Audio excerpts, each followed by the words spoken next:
बोले पिता परमेश्वर की जय, प्रभु यीशु मसीह की जय, पवित्र आत्मा परमेश्वर की जय, हालेलुया। आइए सभी लोगों को जय मसीह की। प्रभु का धन्यवाद हो आज के सुंदर समय के लिए जो प्रभु ने हमारे जीवन में दिया है। क्या हम सब लोग आत्मिक भोजन के लिए तैयार है? क्या उसके लिए भूख है? आमीन, हालेलुया। तो परमेश्वर का वचन सुनने के लिए हमें एक भूख की जरूरत है। परमेश्वर स्वर्ग से हमारे जीवन में भूख देखना चाहता है। याद रखिए, शैतान भी आपके जीवन में भूख को देख के काम करता है और प्रभु भी आपके जीवन में भूख को देखकर काम करता है। जब यीशु मसीह 40 दिन के उपवास में था तो लिखा है यीशु को भूख लगा। क्या लगा? भूख लगा। तो शैतान देखा यीशु को भूख लगा तो परखने के लिए उसके पास आ गया। भूख को देखकर शैतान क्या किया? अभी यीशु को रोटी की जरूरत है, उमगनी में सलाह देने के लिए आ गया है। हालेलुया। उसी तरह से जब आपके जीवन में कोई चीज का भूख परमेश्वर देखता है, वचन का, एक अच्छे पति का, एक अच्छे पत्नी का, एक अच्छे बहू का, बेटा का, एक अच्छी सेवा की भावना का, आपके अंदर किस चीज का भूख है? हाँ, परमेश्वर का राज्य में काम करने का, सेवा करने का, भले भले काम करने का, लोगों को मदद करने का, आपके अंदर परमेश्वर भूख देखता है। हालेलुया। आप किस चीज के भूखे हैं तो उस भूख को देखकर प्रभु तेरे पास आएगा। यीशु उपवास में था तो भूख देखकर शैतान आया है, तो वैसे अपने बेटा बेटियों का भूख देखकर प्रभु भी उसके पास आता है। हालेलुया। तो अगर हमारे जीवन में परमेश्वर के वचन का भूख है तो ये वचन आपसे बात करेगा, ये वचन आपके लिए आशीष ठहरेगा। मगर अगर आप सोच रहे हैं कोई बात नहीं, आ गए तो सुन ही लेते हैं, तो सुन ही लेने से नहीं होगा, आपको उसको अपने दिल में लेकर, हृदय में लेकर जाना है। हालेलुया। ये वचन ही हमारा परमेश्वर है। लोगों का परमेश्वर सोना चांदी रुपया पैसा, संसार का लोग पैसे को अपना भगवान मानता है, नौकरी को भगवान मानता है। कहता है नौकरी मिल गया तो भगवान मिल गया, पैसा मिल गया तो सब ठीक है, पैसा क्या के भगवान भी कुछ झुकते हैं। हालेलुया।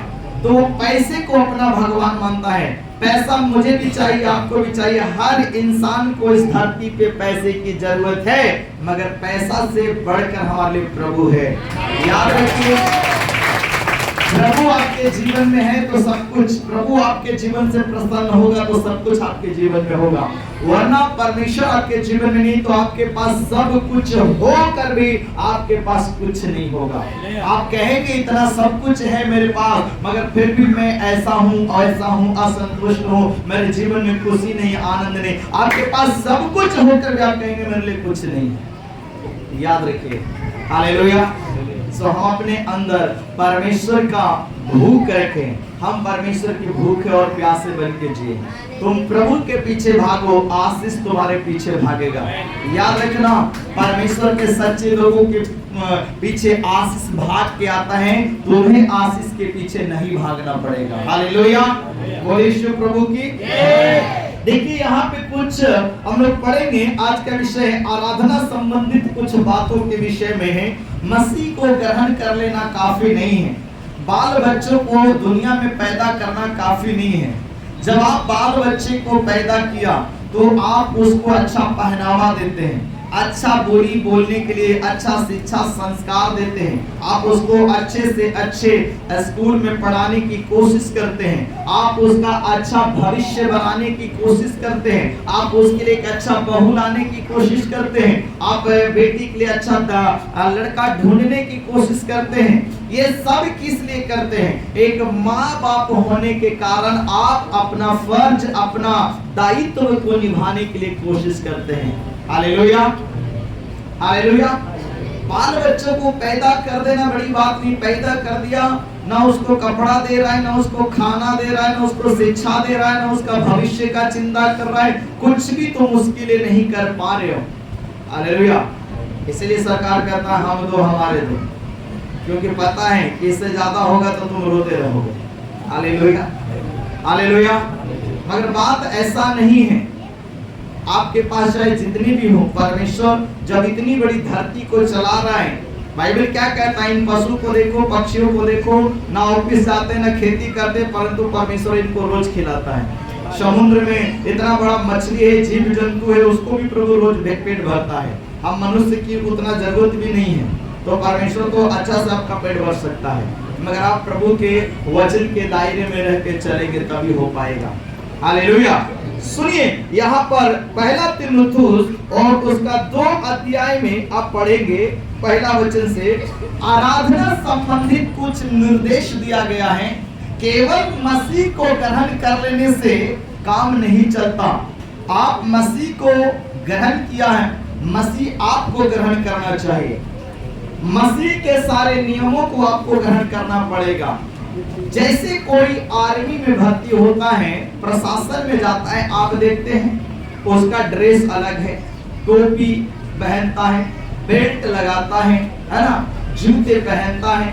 जो उस नौकरी का रूल है, नियम है, उसके अनुसार वो चलता है। संसार में कहता है बृहस्पति को दाढ़ी नहीं, शनिचर को दाढ़ी नहीं, वहां रोज छिलना पड़ता है। हालेलुया। एक प्रशासन को देखिए, सिपाही को देखिए, वो एकदम सूट बूट पहन के वर्दी में। शुक्र है आप एक ऐसे एरिया में रहते हैं, कैंटोनमेंट, रोज आप पुलिस को देखते हैं कितना फिट फाट में, टिप टॉप में, एकदम टोपी उपी लगाकर, बैच लगाकर, एकदम आई कार्ड वगैरह और कंधे पे सितारा, जूता चमक रहा होता है, एकदम पूरा ड्रेस चमक रहा होता है, एकदम क्रीच में रहता है। हालेलुया। एकदम सेना, और लोग उसको देख के डरता है। उससे बरियार आदमी से पटका पटकी कर लेता है, मगर एगो पतला दुबला सिपाही भी अगर कपड़ा पहन ले ना वर्दी, तो ओकरा से सब डरता है। काहे कि आदमी से नहीं डरा, वो वर्दी की पावर से डरता है। याद रखिए, शैतान आपसे और हमसे नहीं डरता है, मगर आपने जो मसीह का वस्त्र पहना है, वो वस्त्र को देख के शैतान डरता है। हालेलुया। हालेलुया। तो केवल यीशु मसीह को ग्रहण कर लेने से नहीं होगा। यीशु को आप ग्रहण करके आप यीशु के राज्य में पैदा तो हो गए हैं, मगर अब यीशु चाहता है कि तुम मेरे वचन की शिक्षा का पालन करो। मेरा संस्कार तुम में आना चाहिए, मेरा स्वभाव तुम में आना चाहिए। हालेलुया। जैसे मैं अपने पिता की आज्ञा में चलता रहा, वैसे तुम भी परमेश्वर की आज्ञा में चलते रहो। जैसे मैंने परमेश्वर की इच्छा को पूरा किया, वैसे तुम भी परमेश्वर की इच्छा को पूरा करो। हालेलुया। आप देखिए, यीशु मसीह यूहन्ना के अधीनता में चला गया है। वो यीशु मसीह यूहन्ना से बपतिस्मा लिया है। दुनिया का मालिक होकर, दुनिया का उद्धार करता होकर, अपने आप को एक नम्र बनाकर यीशु, है ना, जो हालांकि यूहन्ना उसका चेला होना चाहिए, मगर यीशु जाकर उससे बपतिस्मा ले रहा। वो नहीं कह रहा तू मुझे बपतिस्मा देगा, यीशु ऐसा नहीं बोल रहा है। व्यवस्था का उसने पालन किया है। हालेलुया। हालेलुया। आप यीशु मसीह को ग्रहण किए, अच्छी बात है, यीशु आपको ग्रहण करना चाहिए, मगर अब आप यीशु को ग्रहण करने के साथ साथ हमें यीशु की वचन की शिक्षा को ग्रहण करना बहुत ही जरूरी है। तो एक आराधना में आने वाले व्यक्ति का जीवन कैसा होना चाहिए?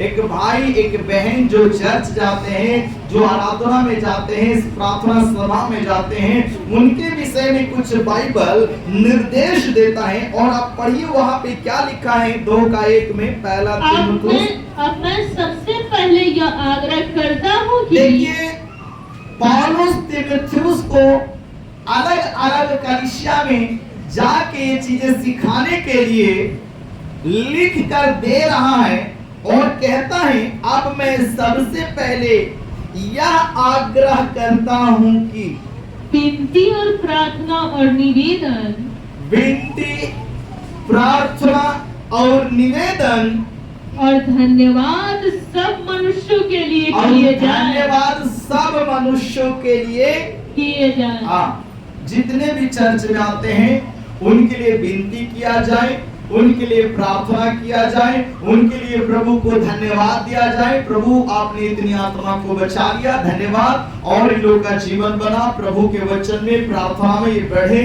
संगति करे। तो लिखा है विनती और प्रार्थना और धन्यवाद सब मनुष्य के लिए क्या किए जाए। हालेलुया। आप भी प्रार्थना कर सकते हैं प्रभु से, आप भी विनती कर सकते हैं प्रभु से, और आप भी परमेश्वर को धन्यवाद दे सकते हैं, जैसे एक सेवक प्रभु को धन्यवाद देता है, जैसे एक पास्टर प्रभु से प्रार्थना करता है, प्रभु को धन्यवाद